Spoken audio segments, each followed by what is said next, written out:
definition for what a colligative property is. Um, it depends on the ratio of solute to solvent particles in a solution. Okay, so it depends on how many particles there are, how effective it is going to be. Uh, as it says in the second point, non-volatile solutions only, which means that they don't like to escape from the solutions. Okay, so normally when it says typically solids, that means that it is a solid that has been dissolved into a liquid. And that's usually what we're looking for. So that's why like alcohols don't really do this. Um, like vinegar dissolved in water doesn't really happen. And you'll kind of see why here in a little bit, why it has to be non-volatile solutions after we talk about a few of them. Okay, so the first one that colligative property that we have is vapor pressure. Um, so it's a property that these solutions have. Okay, what vapor pressure is again, if you look at the two Erlenmeyer flasks that are here, the vapor pressure is right above a liquid. How many gas particles are there? Then, and remember, they go in and out of a solution. Okay, so how many, what is the gas pressure right above that liquid? So on the one on the left here, this Erlenmeyer flask is a pure um, solvent. There's no solute into it. The one on the right, that is one that has solute. That's the pink bits. So as you can see, there's less of the gas particles right above that solution when there is a solute in it. Okay, so when you increase that amount of non-volatile solute particles, it will decrease.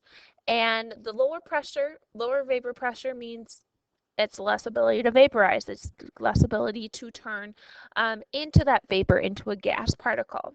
Okay, and the reason why, all right, is when you add that solute, all right, there are less of the solvent particles right along that surface, so less of them are going to turn, less of them are able to escape.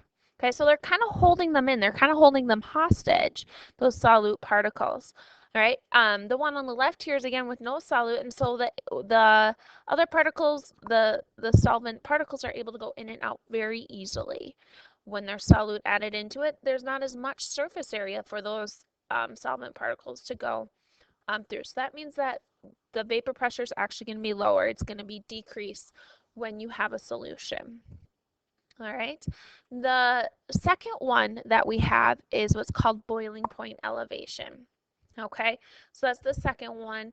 Uh, the boiling point of a solution is always higher than the boiling point of a pure solvent. All right, so and you can maybe know this when you are making noodles, when you're making pasta, things like that. You're supposed to put salt into the water. And the reason why is not for taste. It doesn't make the water boil faster, but what it happens is it's able to make the water, um, it makes the water hotter. Okay? Boiling point is actually going to increase. So therefore the temperature is hotter. So then the noodles, once you add them in, boil faster. Okay?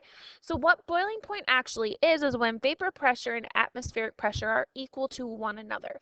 That's boiling point. So if vapor pressure is lower, okay, when you add a solid in, it takes more heat, so more energy uh, to make that, to raise that vapor pressure to equal atmospheric pressure. And that's why the solution becomes higher, is that there is more energy has to be put into it, heat is increased. Um, and I always think of, vapor pressure, I lower it, okay, just like in a ladder. If I'm lower on that ladder, I have to climb, I have to put a lot more energy in to get to the top.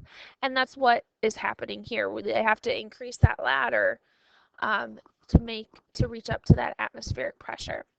Okay, so that's why boiling point elevation is decreased. The third and final colligative property is what's called freezing point depression. Okay, so when you are freezing something, particles don't have enough kinetic energy to overcome that inner attractedness to one another. So just like here on the picture, they're freezing, they don't have as much energy anymore, and all of a sudden they become attracted to one another and form that solid. That's what freezing is all about. Okay, you're removing kinetic energy, or kinetic energy is decreasing.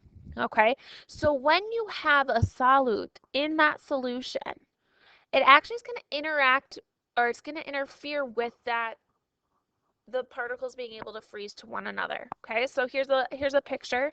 They're not able to actually come together if there is that solute in it.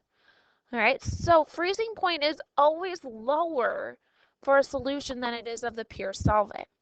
And this is why when we look at putting salt on our roads, especially in the winter time, or you use antifreeze, things like that, is it's actually lowering that freezing point. And we're going to look at a picture here in a little bit of in the wintertime, you can actually make it super lower. You can make it a lot lower. Okay, it doesn't matter what you're using, but it's interacting with those water particles so that they're not able to freeze.